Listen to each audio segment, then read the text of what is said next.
के TV news में आपका स्वागत है। मैं हूं स्तुति और आइए एक नजर डालते हैं शहर की प्रमुख सुर्खियों पर। बीएचयू के कार्डियोलॉजिस्ट ने किया दावा, अस्पताल आ रहे मरीजों को नहीं मिल रही बेहतर स्वास्थ्य सेवाएं।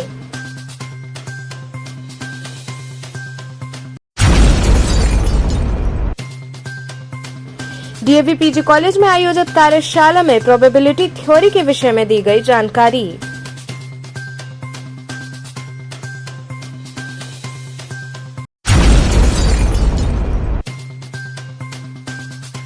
डॉक्टर शंभुनाथ सिंह की 105वीं जयंती पर आयोजित हुई संगोष्ठी।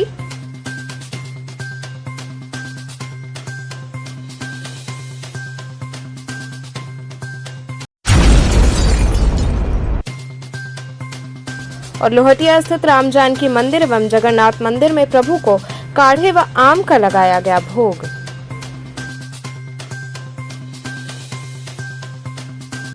और अब खबरें विस्तार से। बीएचयू के कार्डियोलॉजिस्ट ने दावा किया कि अस्पताल आ रहे मरीजों को बेहतर स्वास्थ्य सेवा नहीं मिल रही है। काशी हिंदू विश्वविद्यालय के सर सुंदरलाल चिकित्सालय के कार्डियोलॉजिस्ट डॉक्टर ओम शंकर सिंह ने ये दावा किया है कि वर्तमान समय में अस्पताल में आ रहे मरीजों को बेहतर स्वास्थ्य सेवा नहीं मिल पा रही है। वहीं उनका कहना है कि पैथ लैब में ताला लगाने के कारण मरीजों का इलाज नहीं हो पा रहा है। इस पूरे मामले में उन्होंने वर्तमान चिकित्सा अधीक्षक को इस्तीफा दे देने की बात कही। उनका कहना है कि अगर 24 घंटे के अंदर ताला नहीं खुला तो विभिन्न धाराओं में मुकदमा दर्ज कराएंगे। की वजह से कि वो हमारे सेवाओं पर जो गरीब है और हमारे बीच में एक दीवार बन गए, उस पर ताला लगा दिया। और ये पद का दुरुपयोग है, क्योंकि अधिकारी इस तरह के काम नहीं, और ये एक क्रिमिनल ऑफेंस है। अगर कानून की भाषा में देखा जाए तो क्रिमिनल ऑफेंस है कि एक सरकारी अधिकारी को और किसी के जान से आप खिलवाड़ कर रहे हैं कि जिसकी जान बचाई जा सकती है, उसको जबरन ताला लगाकर उसके साथ इलाज को आप रोक रहे हैं और पद का दुरुपयोग कर रहे हैं। इस दोनों के और उनके अगर रिकॉर्ड को देखा जाए तो वो एक सत्यापित तौर पर एक गलत व्यक्ति है, जिनके विरुद्ध जांच कमेटी बैठी है, जांच ने रिकमेंड किया है और सीधा सीधा लिखा है कि ये व्यक्ति गलत है, एक फ्रॉड आदमी है। और ऐसे व्यक्ति जब एडमिनिस्ट्रेशन में रहेंगे तो उनके अंदर वास्तविक ये सच्चाई है कि मानवता तो है नहीं उनके अंदर, और मानवता नहीं है तो वो मानवता भरा काम कर भी नहीं सकते हैं। तो यही मेन जो आपका सवाल था कि कैसे आम जनता को उनके जो अपेक्षित स्वास्थ्य सेवाएं हैं वो उपलब्ध कराई जाए, जो ऑलरेडी यहाँ पर बनकर तैयार है। ऐसी कोई नई बिल्डिंग नहीं बनाना, कोई नया फंड नहीं लाना, सिर्फ एक ताला खोलना है और ताला खोलकर हजारों लोगों की जान बचाई जा सकती है, जिसको उस ताले में बंद है उनके जान के साथ खिलवाड़ हो रहा है। तो इस संबंध में क्या कुलपति जी से और भी जगह बातचीत हुई है? इस संबंध में लगातार पत्राचार कर रहा हूं। अब चिकित्सा अधीक्षक महोदय क्या किए, जब मैंने पत्राचार किया उन्होंने कहा कि आपको तो मैंने कहा है कि आप चले जाइए। हम कहें चले क्यों जाइए? अब देखिए, अब डाटा आपको बताता हूँ। मेडिसिन विभाग जो है उसके पास लगभग 90 बेड्स हैं और हृदय विभाग के पास आज के संदर्भ में लगभग 30 बेड है। एक महीने में वो 90 बेड पे जितना भर्ती करते हैं, मैं 30 बेड पे उतना ही भर्ती करता हूँ। आप समझिए, यानी कि उनसे 3 गुने ज़्यादा मैं एडमिट करता हूँ अपने यहाँ पेशेंट। अगर उनके सेम नंबर ऑफ एसीयू यानी इमरजेंसी जो होता है, वो इमरजेंसी में जितना वो अपने यहाँ भर्ती करते हैं, कार्डियोलॉजी विभाग में हम 3 गुना भर्ती करें, यानी कि एवरेज तौर पर उनके एसीयू में 30 पेशेंट भर्ती होते 1 महीना में। हमारे यहाँ एवरेज 1 महीने में 90 पेशेंट, यानी कि मैं उनसे 3 गुना सेवा दे रहा हूं और उनको और बेड चाहिए 90, और ये बेड वो लेना चाहते हैं हमारा, जो सेवा देते नहीं है। मेरा ये कहना है कि मेडिसिन विभाग में आज कौन ट्रीटमेंट इलाज के लिए आते हैं?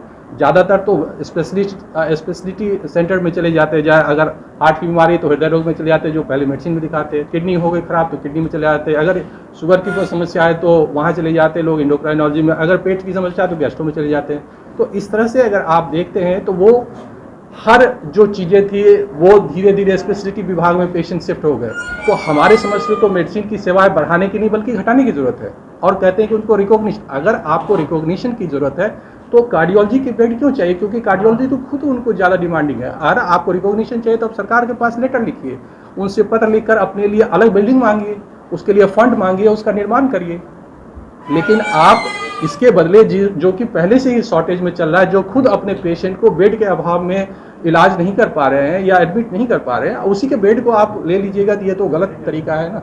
और पद का दुरुपयोग, हमें अगर इस तरह से काम नहीं चला तो ये तो क्रिमिनल ऑफेंस, मैं लंका थाने में एफआईआर भी कराऊंगा इसके विरुद्ध। अभी तो सिर्फ मैं आज प्रेस कॉन्फ्रेंस करके आम जनता और जनमानस और जो रिस्पॉन्सिबल आदमी है, मैं उसको अवगत करा रहा हूँ। और अगर वो कल तक उस ताले को, जो अवैध और गैर कानूनी है, नहीं खोलते हैं और मरीज लगातार मरते रहे उनके वजह से, तो उनके विरुद्ध केस करवाऊंगा मैं। ये अपना नाम बता दीजिए। विद्या। कहाँ से आई है? मिर्जापुर।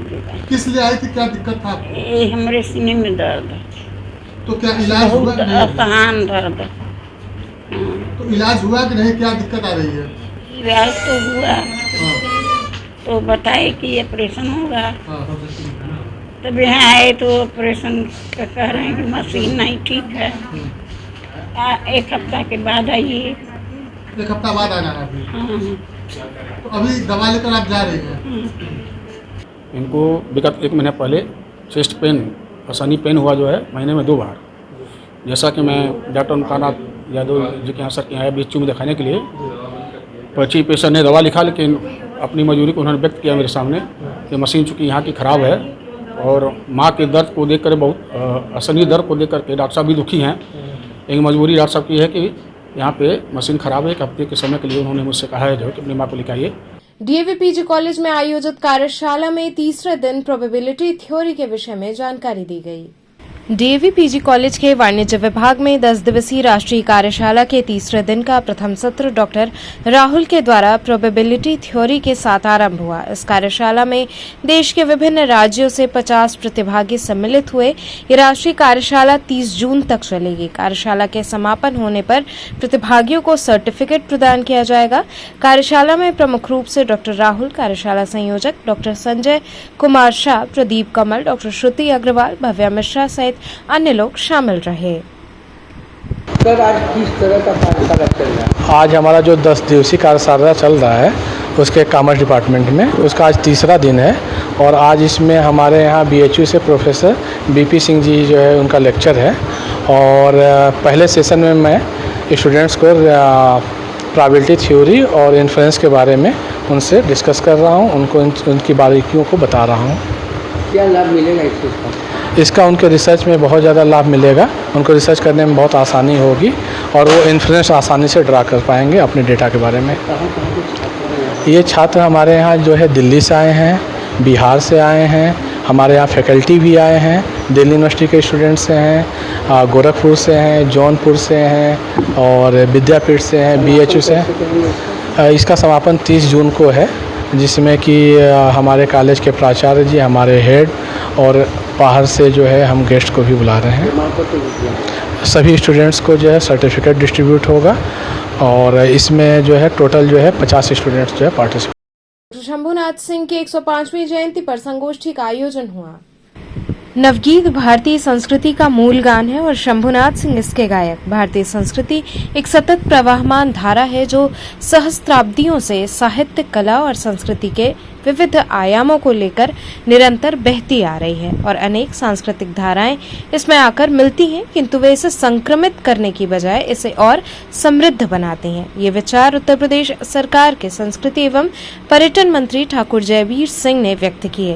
वे डॉक्टर शंभुनाथ सिंह की 105वीं जयंती पर आयोजित संगोष्ठी एवं डॉक्टर शंभुनाथ सिंह नवगीत पुरस्कार समारोह के मुख्य अतिथि पद से अपने विचार व्यक्त कर रहे थे। उन्होंने वर्ष 2021 के लिए आगरा के सोम ठाकुर एवं प्रयागराज के सुधांशु उपाध्याय को क्रमशः 2021 एवं 22 का डॉक्टर शंभुनाथ सिंह नवगीत पुरस्कार प्रदान किया। प्रारंभ में अतिथियों का स्वागत संस्था के महासचिव राजीव कुमार सिंह एवं धन्यवाद ज्ञापन संस्था के अध्यक्ष विजय लक्ष्मी सिंह ने किया। संचालन डॉक्टर राम सुधार सिंह ने किया। इस मौके पर पद्म भूषण प्रोफेसर देवी प्रसाद द्विवेदी, डॉक्टर इंदिवर राजेश्वर आचार्य, कुलपति प्रोफेसर आनंद कुमार त्यागी, भाजपा क्षेत्रीय अध्यक्ष महेश चंद्र श्रीवास्तव इत्यादि लोग शामिल रहे। डॉक्टर शंभुनाथ सिंह जी के प्रशंसक, उनको मैं बधाई देता हूँ, शुभकामना देता हूँ।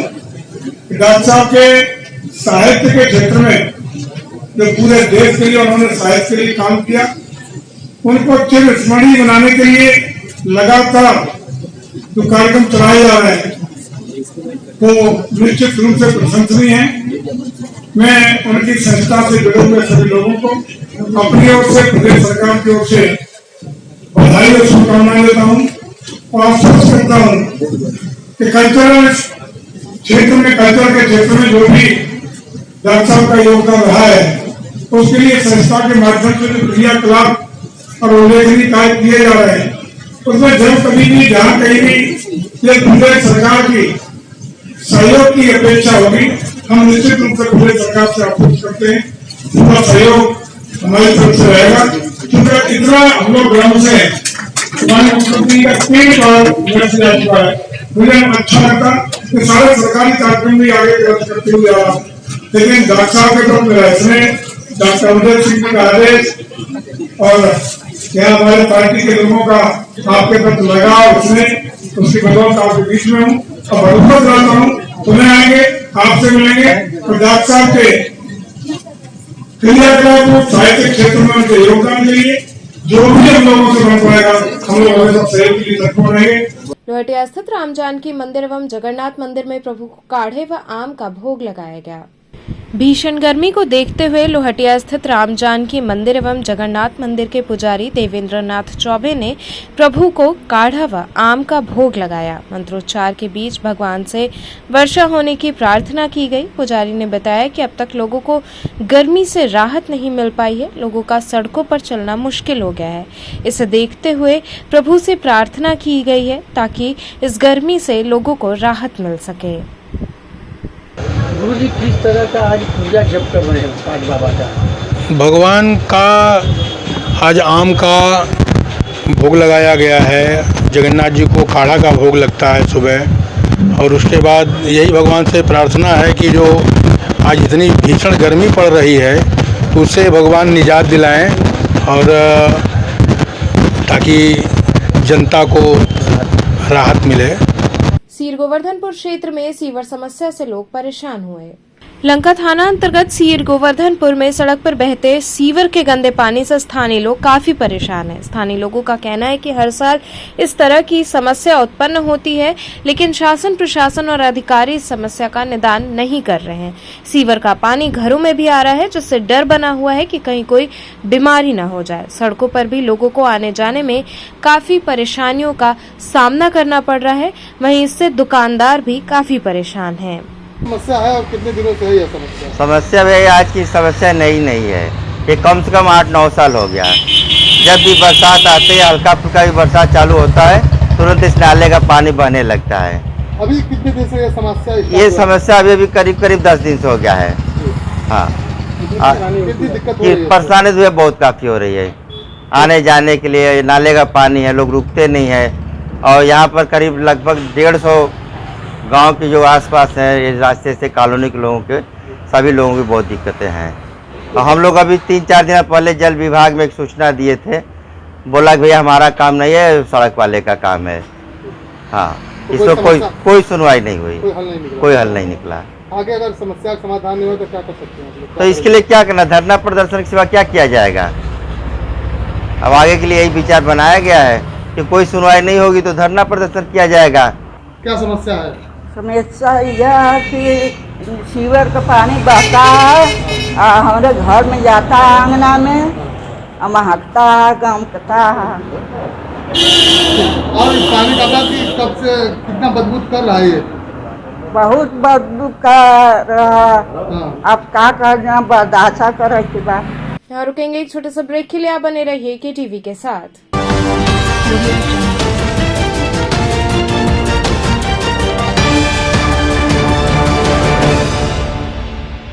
खबरों से जुड़े रहने के लिए हमारे चैनल KTV वाराणसी को सब्सक्राइब करें और लेटेस्ट अपडेट्स के लिए बेल आइकन को प्रेस करें।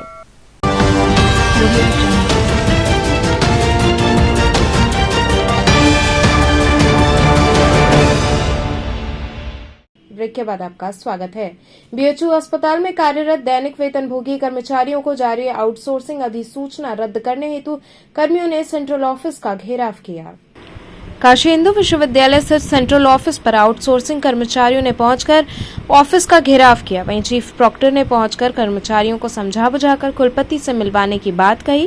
प्रदर्शनकारियों ने कहा कि दैनिक वेतनभोगी कर्मचारी के रूप में विगत 25 वर्षों से सर सुंदरलाल चिकित्सालय के विभिन्न विभागों में वे अपनी सेवाएं दे रहे हैं, किंतु हमें आउटसोर्सिंग करने से संबंधित आदेश चिकित्सालय प्रशासन को दे दिया गया है। इस अधिसूचना के क्रियान्वयन न करने हेतु हम दैनिक वेतन कर्मचारियों ने विश्वविद्यालय प्रशासन को कई बार लिखित गुहार लगाए, किंतु संबंधित अधिकारियों द्वारा इसको टाल दिया जा रहा है कि यह आदेश कुलपति के निर्णय अनुसार किया गया है।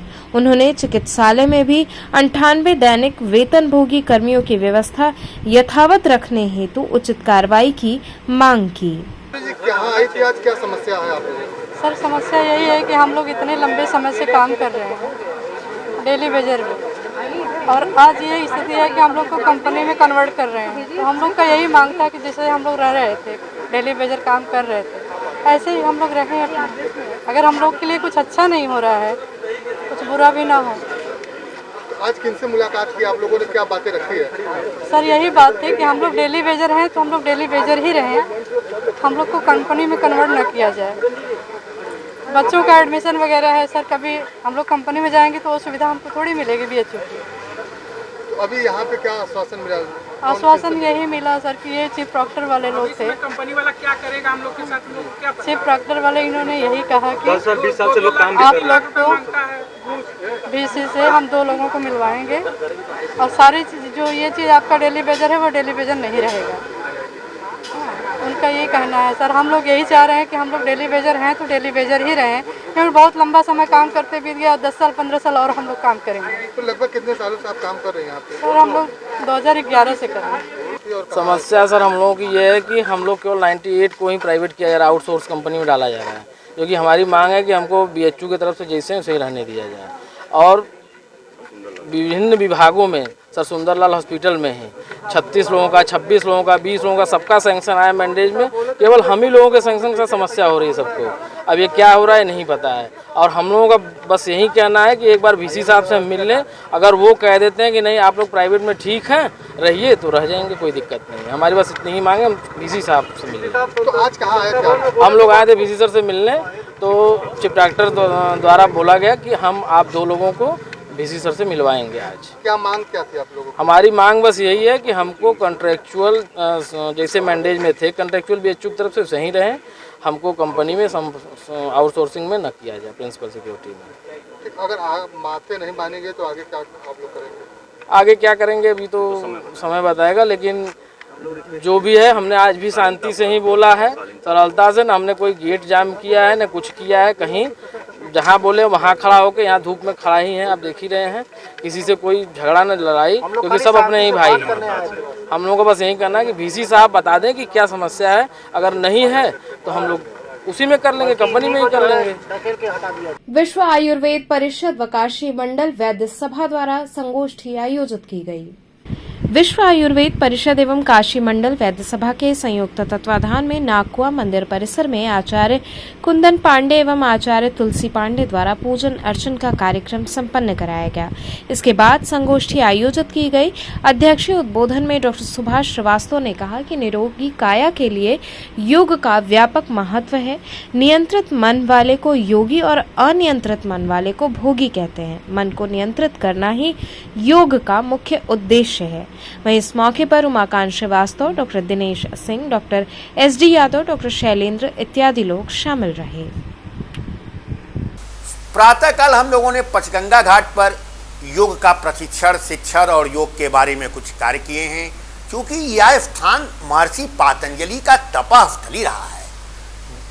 जो योग है वनों, बीहड़ों और कंदराओं में विकसित हुई थी। जीवन के पूर्ण सक्रियता के बीच महाभारत के युद्ध भूमि में भगवान श्री कृष्ण ने प्रथम बार इसका उपदेश दिया था। बाद के दिनों में महर्षि पातंजलि ने अपने ग्रंथ योग सूत्र में इसे सुव्यवस्थित स्वरूप दिया, जो अष्टांग योग के रूप में क्रमबद्ध है। इसी अष्टांग योग का जो मुख्य ठोस भाग लिखा गया था वह पातंजलि कूप इसी स्थान पर लिखा गया था, काशी में लिखा गया था। और यह पातंजलि कूप उत्तर प्रदेश सरकार का जो 1972 में किताब प्रकाशित है, पंडित कमराज त्रिपाठी उस समय सूचना और प्रसारण मंत्री हुआ करते थे, उसमें इसकी चर्चा, उसकी प्रति की कापी हमारे पास मौजूद है। तो इसीलिए हम लोग इस स्थान पर आकर के भगवान को नमन कर रहे हैं और कह रहे हैं वर्ष पर्यंत राष्ट्र को स्वस्थ और विकसित रखें और योग के माध्यम से राष्ट्र में विशेष गुणवत्ता आए। योग दिवस पर व्यापार मंडल की महिलाओं द्वारा योग शिविर लगाया गया। अंतर्राष्ट्रीय योग दिवस को पूरे विश्व में मनाया गया। वहीं वाराणसी के घाटों के साथ ही साथ अन्य स्थानों पर भी योग शिविर आयोजित हुए। योग दिवस पर प्रधानमंत्री नरेंद्र मोदी को धन्यवाद कहते हुए व्यापार मंडल की महिलाओं द्वारा योगाभ्यास किया गया। इस दौरान महिलाओं ने कहा कि शरीर को निरोगी रखने और मन को संतुलित रखने के लिए योग ही एकमात्र साधन है, इसलिए हर व्यक्ति को योग अवश्य करना चाहिए। आज 21 तारीख है, 21 जून है, प्रधानमंत्री द्वारा ये जो योगा का शुरुआत हुई थी, आज फिर देखने को पूरे उत्तर प्रदेश में मिल रहा है, जहां अंतर्राष्ट्रीय योगा वाराणसी में भी घाटों में देखने को मिला। आज यहाँ पे आप लोग जो कर रही हैं, क्या ये फर्स्ट टाइम कर रही है, इससे पहले भी कर चुकी है? नहीं, ये हमारा फर्स्ट टाइम है और मुझे इसलिए बहुत ज़्यादा खुशी मिल रही है और इतना अच्छा लग रहा है कि मैंने पहली बार स्टार्ट किया और सब बहनें राजी हुई और अच्छी प्रेजेंटेशन अपनी दी। इसी बात के मुझे बहुत अच्छा लगा। जो प्रधानमंत्री जी के द्वारा जो योगा जो निकला है, इसके लेकर क्या आगे आप लोग क्या रहेगा? नहीं, हमारी बहनें तो बहुत जागरूक हो रही है। मेरे को तो लग रहा है कि हर महीने मतलब जो मीटिंग हम लोग रखते हैं और आधा घंटा जो हम 2 घंटे की हमारी मीटिंग चलती है, तो हम हर आधे घंटे के लिए मतलब ये लोग हर महीने के आधे घंटे मेरे को योगा के लिए देंगे। ये मैं इनसे वादा ले लूँगी। बिल्कुल, काशी की जनता में काफी क्रेज देखने को मिल रहा है योगा को लेकर, इसके क्या कहना चाहेंगे आप? नहीं, बिल्कुल, काशी की जनता तो योगा मतलब काशी का तो अलग ही महत्व है। और योगा में तो आपने देखा योगा घाटों पर सब जगह पर इतना अच्छा है। स्कूलों में देखिए, समाज संस्था देखिए, पार्क देखिए, सब जगह योगा ही योगा हो रहा है। एक एक आदमी 4 जगह योगा कर रहा है और ये बहुत अच्छी बात है। देखिए, आप स्वस्थ रहेंगे तभी समाज हमारा स्वस्थ रहेगा। ये अगर बात की जाए तो योगा से फायदे, कुछ फायदे ऐसे बताइए जो फायदे जो शरीर को देते हैं। शरीर को कुछ फायदे नहीं, फायदे ही फायदे, नुकसान तो कुछ है ही नहीं है। तो फायदे सबसे पहले मन के फायदे रहते हैं, शारीरिक क्षमता के साथ शारीरिक उसके साथ में आपका मन शांत रहता है, मानसिक आपकी शांति मिलती है और इतना अच्छा लगता है। जब मन शांत है तो सब काम का आपको अच्छा लगता है, सब कुछ मतलब आपकी पॉजिटिव थिंकिंग आएगी, सब जगह अच्छा लगेगा। खाद्य अधिकारी ने बेनियाबाग क्षेत्र की दुकानों में पहुंचकर जांच की। बाजार में मिल रही खाने पीने की वस्तुओं की गुणवत्ता परखने हेतु खाद्य अधिकारी द्वारा अचानक दुकानों में पहुंचकर जांच की गई। इस दौरान वे बेनियाबाग क्षेत्र की दुकानों पर पहुंचे। खाद्य अधिकारी के अचानक जांच हेतु पहुंचने से दुकानदारों में हड़कंप मच गया। वहीं खाद्य अधिकारी ने रजिस्ट्रेशन व फूड लाइसेंस को चेक किया। साथ ही कई दुकानदारों के पास फूड लाइसेंस नहीं मिला, जिस पर उन्होंने हिदायत दी कि 2 दिन के अंदर लाइसेंस बनवा ले, अन्यथा उनके विरुद्ध कार्रवाई की जाएगी। सर, आज ये वाराणसी में बेनियाबाग पर कौन कौन तरीके से दुकानों पे क्या कार्य चल रहा है? बेनियाबाग की तरफ जितने भी खाद्य पदार्थ से संबंधित दुकानें थी, उनके फूड लाइसेंस व रजिस्ट्रेशन जो हम लोग चेक कर रहे हैं और जिनके नहीं हैं उनको इस बात के लिए मोटिवेट कर रहे हैं वो 2 दिन के अंदर अपने ऑनलाइन आवेदन कर दें। सर, मतलब कितने लोगों के पास पाया गया, अब कितने लोगों को नया बनाया जाएगा? अभी हमको लगभग 10 लोग मिले हैं जिनके हम रजिस्ट्रेशन ऑनलाइन करवाने के लिए उनको मोटिवेट किया है। और क्या लग रहा है? रजिस्ट्रेशन की फीस 100 रुपये पर ईयर के साथ लगती है और फूड वेंडर को अपना ऑनलाइन आवेदन करना पड़ता है, जिसमें आवेदन करने के बाद खाद्य सुरक्षा अधिकारी उसको 1 दिन में जारी कर देता है। और जो पहले से दुकानों को बना हुआ है, उन दुकानों के लिए कुछ नया है कि नहीं है? हाँ, जिन दुकानों पे बने हुए हैं उन लोगों से ये कहा जा रहा है कि वो अपने जितने भी रजिस्ट्रेशन है या लाइसेंस हैं वो प्रॉपर डिस्प्ले करें। क्या सर, इसका फीस वगैरह भी दुकानदारों को देना होगा? हाँ, लाइसेंस की फीस रिटेल और होलसेल में 2000 रुपये है और रजिस्ट्रेशन की फीस जो है 100 रुपये पर ईयर है। तो चलते चलते पुनः एक नजर डालते हैं शहर की प्रमुख सुर्खियों पर।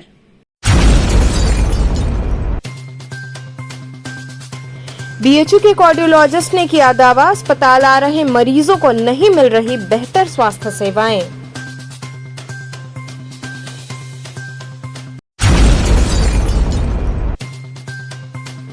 डीएवी पीजी कॉलेज में आयोजित कार्यशाला में प्रोबेबिलिटी थ्योरी के विषय में दी गई जानकारी।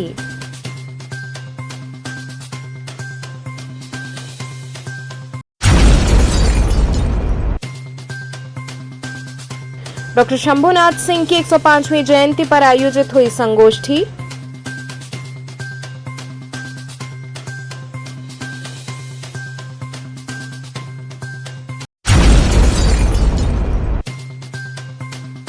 और लोहटिया स्थित राम जानकी मंदिर एवं जगन्नाथ मंदिर में प्रभु को काढ़े व आम का लगाया गया भोग।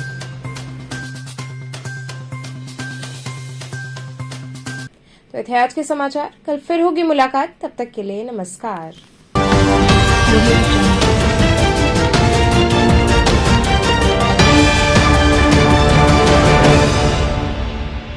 खबरों से जुड़े रहने के लिए हमारे चैनल KTV वाराणसी को सब्सक्राइब करें और लेटेस्ट अपडेट्स के लिए बेल आइकन को प्रेस करें।